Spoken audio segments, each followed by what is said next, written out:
بسم الله الرحمن الرحيم. السلام عليكم ورحمة الله وبركاته. ولا ليالكسو دبادة بيش كان كلنا يوتوبك ولكن حسن عبد الله أبو سلمان أو إذن لها بين كلا أو عن أو ناسن صوماليين ميل وبض كلا جوكتان دنيا دافع ذا وقت غني وعناذو إن شاء الله تعالى قلبي الله اسكو فرو الله اسكو ضمه الله اسكين جعلسيه ولا الله نيغا ديغو فرق فرانتي الله نيغا ديغو صوماليين ودنيا waxay tahay Allah idin fahansiiyo isjaceelka iyo walaaltinimada qalbigiina Allah ku beeray ilaahay asaga muqallib alqulub ee qalbigiina Allah isku daahiriyo Soomaaliyeed sa wada dhantiin xasidnimada iyo xiqdiga iyo xumaanta isnaceebka iyo kala irdooga iyo isjaajuusida iyo shishay kalkaalka iyo shay kaba uqaadka iyo shay cararkana Allah niiga madoobeeyo qalbigiina Allah ka tirtiro إن شاء الله تعالى نصف ليلة لجوغا إلهي دعاءنا أقبله سلام كدي بولا ليال وحان روا عاوا أو أصوى قلي أرمها السياسة دا قار أهانا أرمها الدور شوينكا مركا عاوا وحان روا أرنت إذا ستوسا وحي يعني ستوسا وحي وأباريسا إن كان بينك بلا مي مدحتنمو waxaana si weyn aan rabaa ama si cad oo laablaab lahayn in aan ummadda Soomaaliyeed inta nabadda jecel dawladnimada jecel horumarka jecel barwaaqada jecel walaaltinimada jecel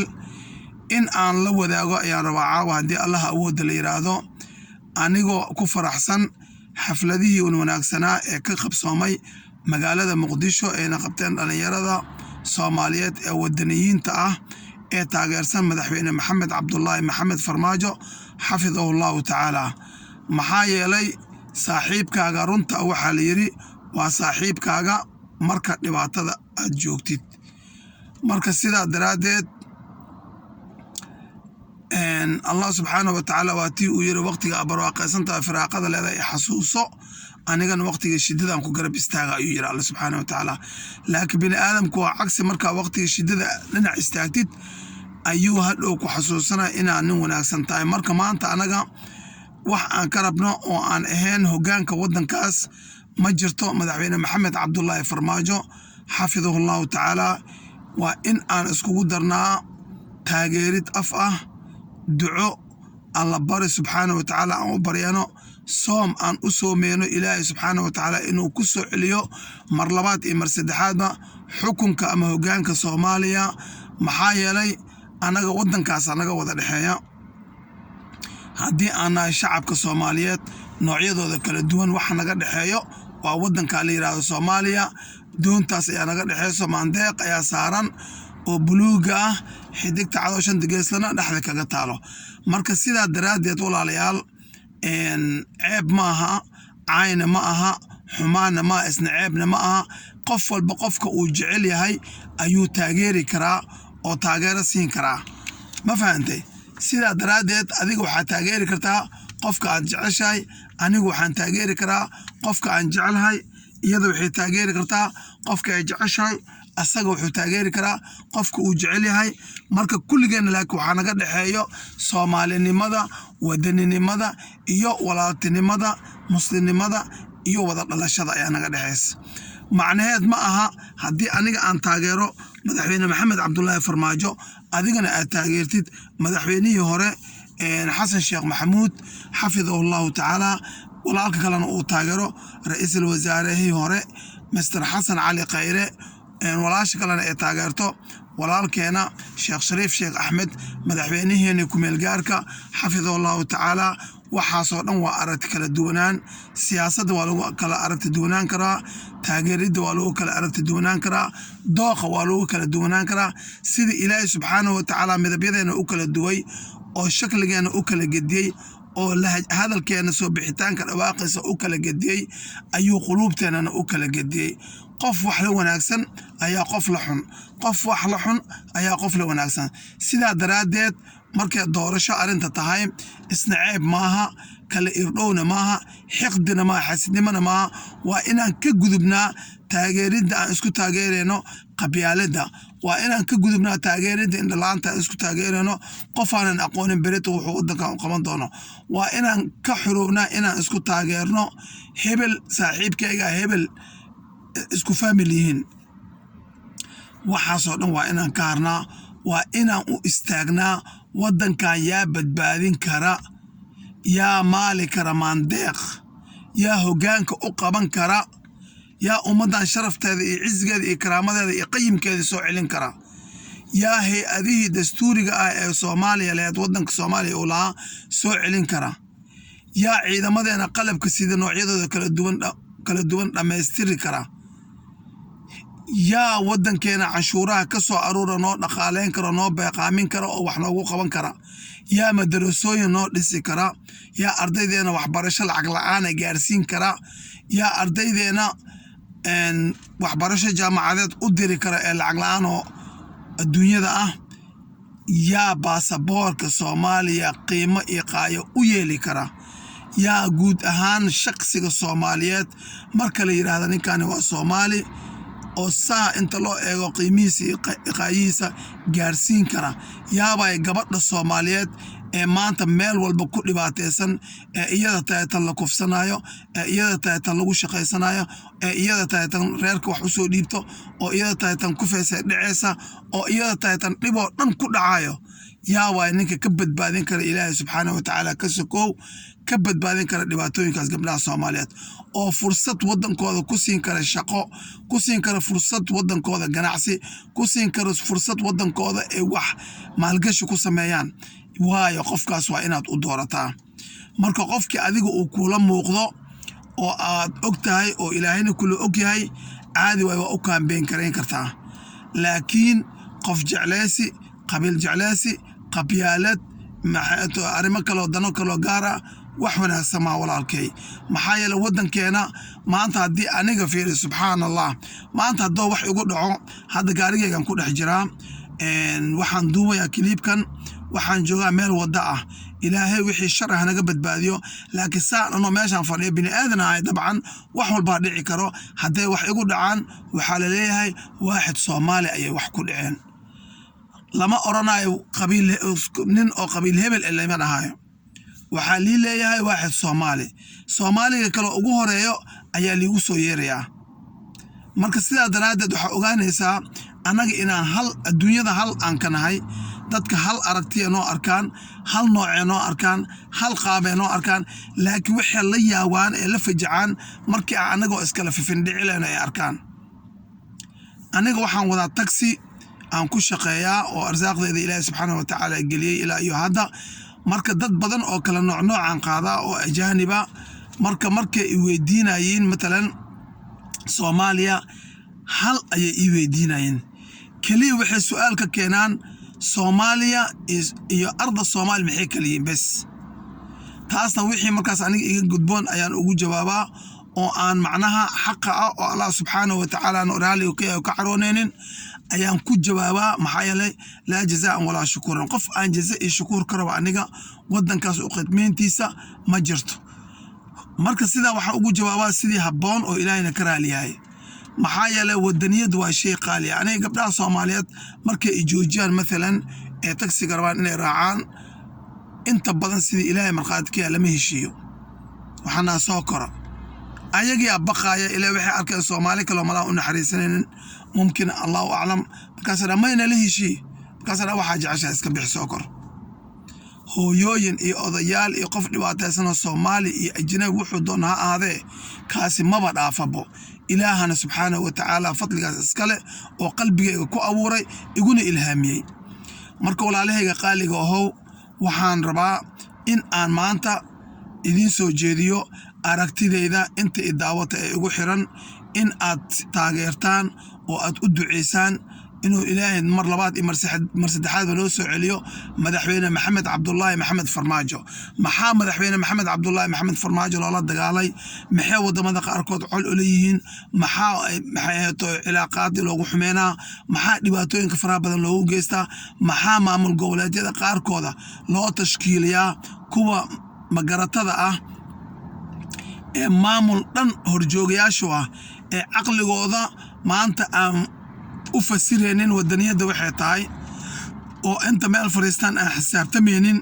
oo kaliya ay u caddahay maxamed cabdullaahi farmaajo bes uu u cad yahay oo aan u caddeen waxa uu qabto walaalkeena qaaliya madaxweynaheena aan jecelnahay hogaamiyaheena ruuxiga ah allaha xafido allaha barakeeyo cimrigiisa allaha dheereeyo kursigaas allaha ku adkeeyo mar labaad iyo mar saddexaad iyo mar afraadba allah noogu adkeeyo madaxweyne maxamed cabdullaahi maxamed farmaajo xafidahullahu tacaala ayay arki la'yihiin dadna wuxuu u yahay daawo oo soomaalida inteeda badan wuxuu u yahay daawo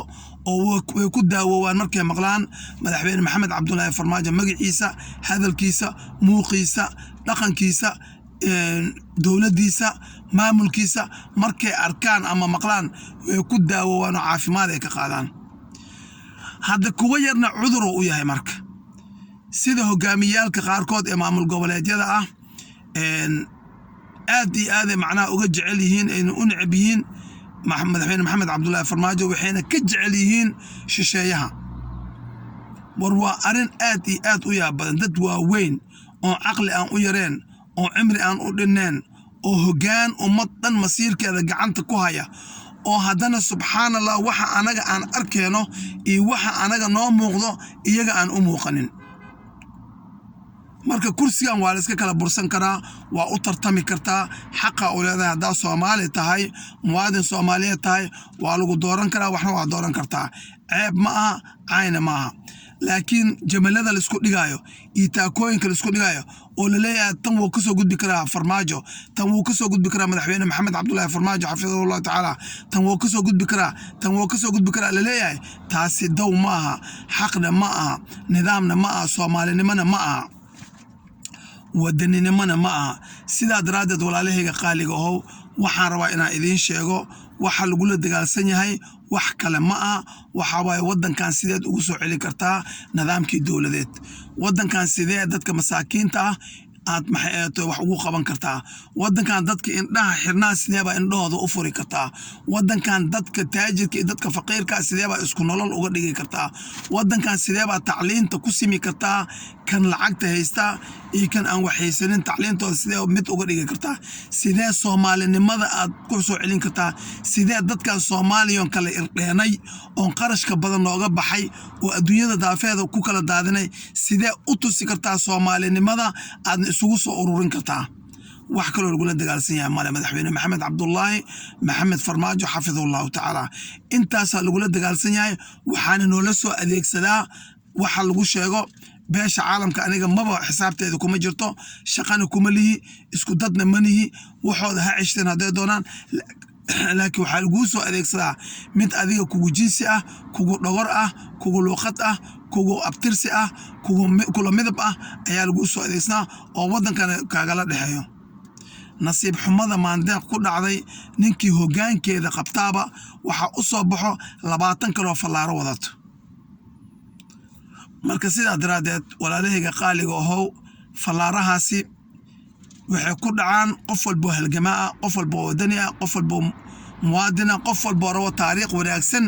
inuu adduunyada kaga tago iyo Soomaaliya dhexdeed aakhirana Ilaahay subxaanahu wa ta'aala hortiisa la tago wax wanaagsan uu u soo qabtay ummadda masaakiinta ee 20 milyan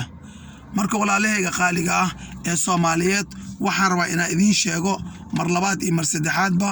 doorashada way bilaabatay maadaama ay bilaabatay waa inaan u kala codaynaa oo aan u kala duceynaa oo rabbi aan gacmaha u hoorsanaa salaatuleelka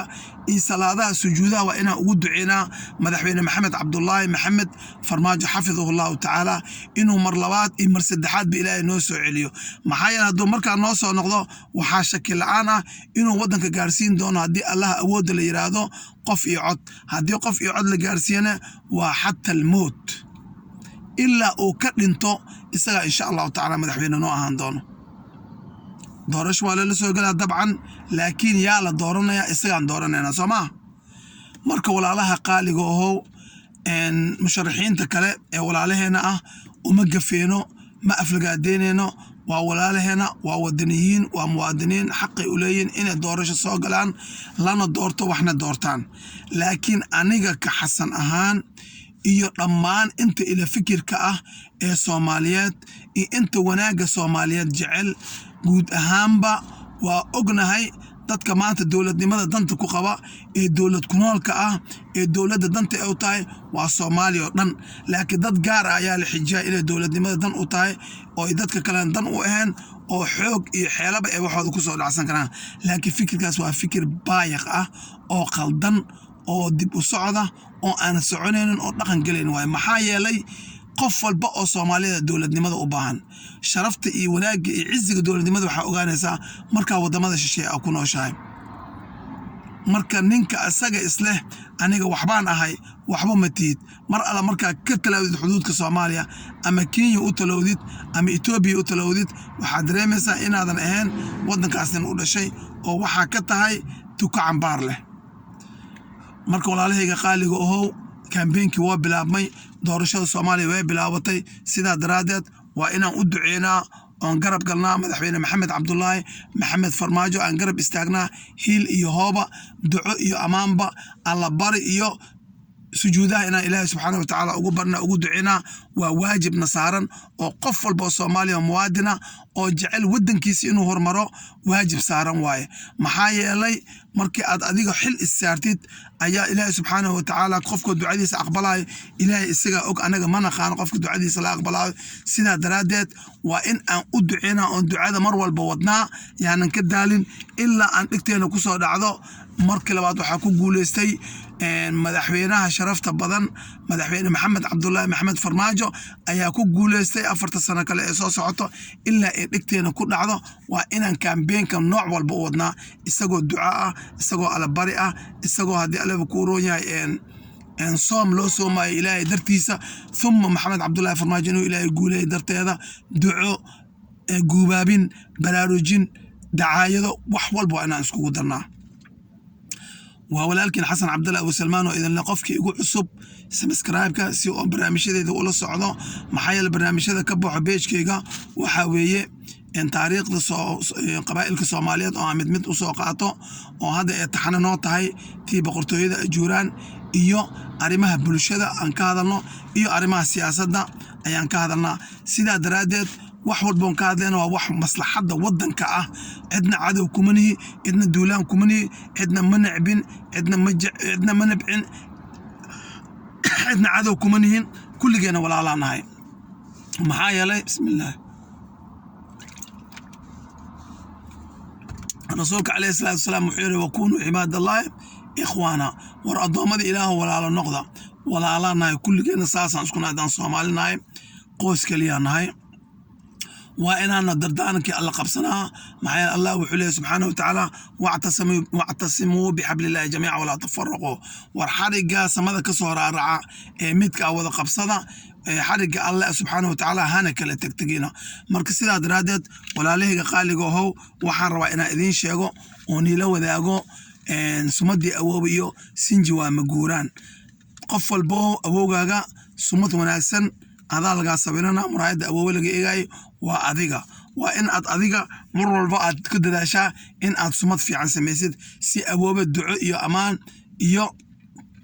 نسكو قدر يعني وحول بو وناكسن سوماليين ميل وبطل جوكتان دنيا دافيدا وقت إيوايا هني وعناضو عدة مالين أتاي مالين وناكسن عدة هبين أتاي هبين وناكسن سوماليا هنولاتو هقول لسه مدحوين محمد عبد الله فرماجو والسلام عليكم ورحمة الله وبركاته.